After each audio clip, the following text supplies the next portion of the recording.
Hi, I'm Carissa Wright, and I am a broker associate at Beach City Brokers here in Redondo Beach. And today I want to talk to you guys a little bit about the home buying process. This video is really geared towards first-time home buyers, or if you haven't bought a home in quite a few years, it might be a great refresher for you. So let's dive in. First thing I always recommend is when you are a buyer, get your own agent. You might hear a lot of people talking about go direct to the listing agent. And sometimes that might work out, but I would say as a first-time home buyer, it's really important to have your own agent, someone who can educate you on the process, really hold your hand and walk you through it, and also just have your best interests in mind when it comes to submitting offers on homes. Once you have your agent, then you'll want to talk to them about your loan. If you're not already pre-approved, then speak with your agent, because a good agent will have all sorts of connections, different types of lenders that they work with, and based off of your employment situation, they will be able to advise you who the best lender for you will be.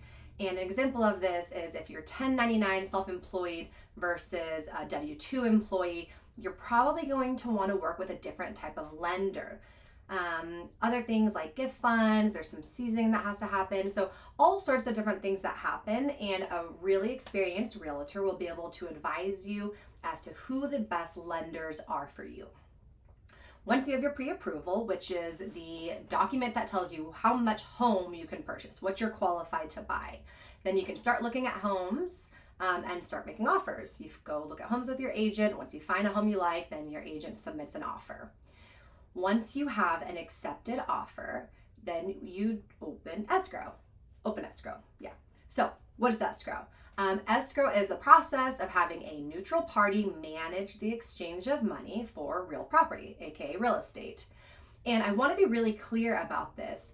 I am speaking about buying homes in LA County, California. So escrow, buying houses, selling houses, it is different all over the country and even in different parts of the state. So this video is really specific to the area that I live and work in, which is South Bay, Los Angeles County. So once you have your accepted offer, as I said, we open escrow. Once we open escrow, then you as the buyer will deposit your earnest money deposit to the escrow company. And the earnest money deposit, aka the good faith deposit, is a down payment to the seller to show that you are acting in good faith. To show them that you really want to buy this house, you're going to do everything you can to buy the home, you're going to do your due diligence. And can you get your deposit back? I get asked this question all the time. Yes, you can get your deposit back if you choose to not buy the home, as long as you still have your contingencies in place. What are contingencies? We'll talk about that in 1 second. The earnest money deposit is typically 3% of the purchase price. And this is something that you personally, as the buyer, will wire over to escrow. So I've had some issues in the past where clients maybe have this tied up in a 401k or some other type of account, and it takes them a few days to liquidate that money. That's not great. We have to have the earnest money deposit to escrow. Typically, the contract says, unless we change it, but typically within 72 hours, 3 business days. So you need to have this money liquid, something to take care of ahead of time before you're writing your offers. Just make sure it's there and ready to go so that you can wire it out as soon as you have an accepted offer and escrow is open. Contingencies. So there are 3 main contingencies when you are in escrow: the investigation contingency, appraisal contingency, and loan contingency. The investigation contingency is your time as the buyer to do all of your due diligence around the home in terms of inspections. So you really want to take a look at the house, dive deep, look at all the systems, make sure that the house is good and stable and you know what you're working with. The other 2 contingencies, appraisal, I'll talk about in a minute, and then loan, obviously. If your loan can't go through for some reason, then that's an opportunity for us to cancel escrow because you don't have the money to buy the house. So we're in escrow. You're going to now finalize your loan application with your lender. So once they have the purchase agreement that's fully executed, they can now finalize the loan and get it going. Once escrow gets our deposit, then they will send you an opening package. And the opening package, it varies from escrow company to escrow company, I find, but it's usually a summary of the purchase agreement. So it talks about the terms that we created in our offer. And then it might have a form, which is a preliminary change of ownership with the county assessor, who does the assessment taxes, a receipt for your deposit, some things like this. Once we are in escrow, you're going to start working with your agent to schedule the inspections for your first contingency, your investigation contingency. The first two I always recommend is a physical inspection and a pest inspection. So the physical inspection, this is a general inspector who comes to the home, and he or she will take a look at all major systems of the home. So if you were thinking about it in terms of like medicine, this would be like a general practitioner, someone who looks at everything all together. So they're going to check out the plumbing, the electrical, the roof, all of these things. Once we get their report back, if there are some concerns or major findings, then they will put that into their inspection report. They will say, hey, the foundation has X, Y, and Z wrong with it. I would recommend you have a foundation inspector come and take a look at it. So this is when we order additional inspections. I have to say, inspections are not cheap. They can range anywhere from like $200 to $700 on average. So these inspections really start to add up. Don't let that deter you. You obviously really want to know everything you can about the house. This is your opportunity to find out right now. But you want to use that physical inspection to then decide which inspections you really need to dig into some more. And then the pest inspection, as I said, that's another like general inspection. You want to find out what's happening with the termite situation. We live in California. There's always going to be termites. Always going to be termites. Again, always going to be termites. So that's pretty standard for the investigation period.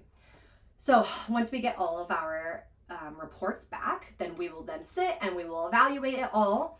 And we have now a new point of negotiation with the seller. Let's say that there's some major findings. You can go to the seller and say, hey, I want a credit for X, Y, and Z, or I want a price reduction, or I want you to do these repairs. If you and the seller can come to an agreement on this, again, I said it's another point of negotiation. So you can submit a request, they can give you a response. You can submit a request, they can give you a response. We come into negotiation. Assuming we can come to an agreement where everybody is happy, then we can go ahead and remove our inspection contingency.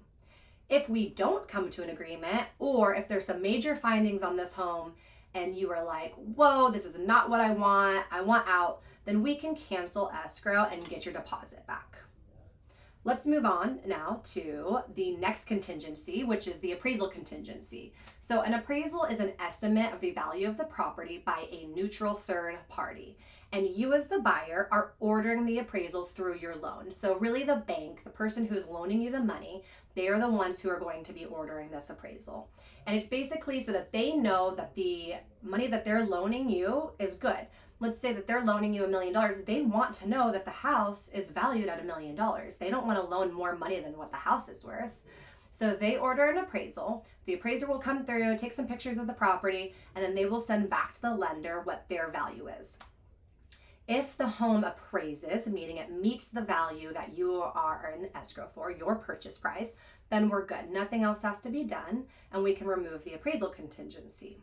If the home does not meet the appraisal, so let's say that your purchase price is $1 million and the appraisal comes in at $950,000, again, we have another point of negotiation. So we can go to the seller and say, hey seller, we want to reduce the price to $950,000 to meet the appraisal. They can say yes or no. Or we can say, we will put in $25,000. We want you to put in $25,000. Let's meet in the middle. They can say yes or no. So again, another point of negotiation if you do not have the appraisal come in at value.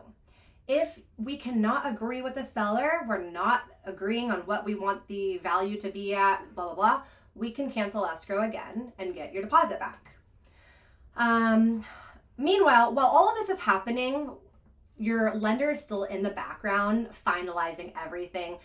In the meantime, they might be contacting you saying, hey, I need this, I need some bank statements, I need that. So the lender's working separately the whole time we are doing our process. The third contingency is the loan. And this one's pretty straightforward. Assuming you don't like quit your job or have like a major change in your credit, you don't go open up a huge credit card, you don't make any major purchases. As long as you're doing what your lender is telling you to do, you don't make any major changes, hopefully the loan is approved, and then we can remove that last and final contingency, our loan contingency. Once the loan contingency is removed, we only do that again once the loan is approved. So loan is approved, we remove all of our contingencies, there's no more contingencies left, then we are pretty much ready to close up escrow. So the closing disclosure goes out to you, and this has to go out within 3 days prior to closing. And the closing disclosure is just a disclosure that is provided to you, the borrower of the loan, and it helps you to understand all the costs of the transaction. Finally, the escrow company will schedule with you a signing appointment. And at the signing appointment, you'll be signing loan docs, settlement docs, and then you will be coordinating with your lender to have the final wire transferred to escrow. And we call this funding. The loan has funded once escrow receives the money from the lender. And then finally, once all the loan docs are signed, everything is good to go, the loan has funded, the very next day we get to record, we get to close escrow. And recording is when the documents are recorded with the county recorder's office by the title company. Once that happens, the subject property, the home that you are buying, is now officially, legally transferred into your name, and you get a really fun, exciting call from me or your agent, and we tell you, hey, congratulations, you just bought your house, it's official, we've closed escrow, we've recorded, you are now a homeowner. So that is the home buying process as a whole. Thank you so much for checking it out. Please subscribe if you haven't already. I'm going to be releasing some more videos where we talk a little bit more about buying, also selling, but maybe diving a little deeper into some of these areas of the home buying process. And again, I'm Carissa Wright with Beach City Brokers. Thanks for checking it out.